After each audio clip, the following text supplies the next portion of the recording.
October மாதம் 8ஆம் தேதி செவ்வாய்க்கிழமை. கலாத்தியர் புத்தகம் 1 அதிகாரம் 13 24 வசனங்கள். இது பவுல் திருத்தூதராக அழைப்பெற்ற வரலாறு சொல்லுவதில் மிகச் சிறப்பாய் 15வது வசனம். தாயின் வயிற்றில் இருக்கும் போதே என்னை தமக்கென ஒதுக்கி வைத்து தம் அருளால் என்னை அழைத்த கடவுள். தாயின் வயிற்றில் இருக்கும் போதே அவரை ஒதுக்கி வைத்து தமது அருளால் அவரை அழைத்த கடவுள் தன் மகனை பற்றிய நற்செய்தி பிறவினத்தாருக்கு அறிவிக்குமாறு அவரை அழைத்துக் கொண்டார். மிகச் சிறப்பார் அவர் ஆதி திரு அவையை அவர் என்ன செய்து கொண்டிருந்தார்? துன்புறுத்தி கொண்டிருந்தார்.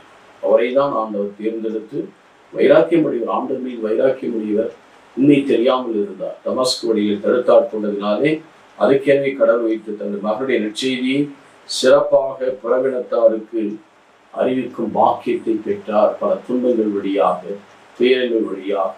இதோ புறவினத்து அப்போஸ்தலன் அழைக்கப்படும் பவுல் இன்றைக்கும் அவருடைய கடிதங்கள் ரோமர் புத்தகத்திலிருந்து தீத்து வரையிலும் அவருடைய புத்தகங்கள் உண்மையிலே கடவுள் நம்மோடு பேசுகிற அவர் இறை அனுபவத்தை நாம் பார்க்கிறோம். இன்றைக்கும் நாம் அந்த இறை அனுபவத்தை பெற்று வழிநடத்தலை பெற ஒப்புக் கொடுப்போமா?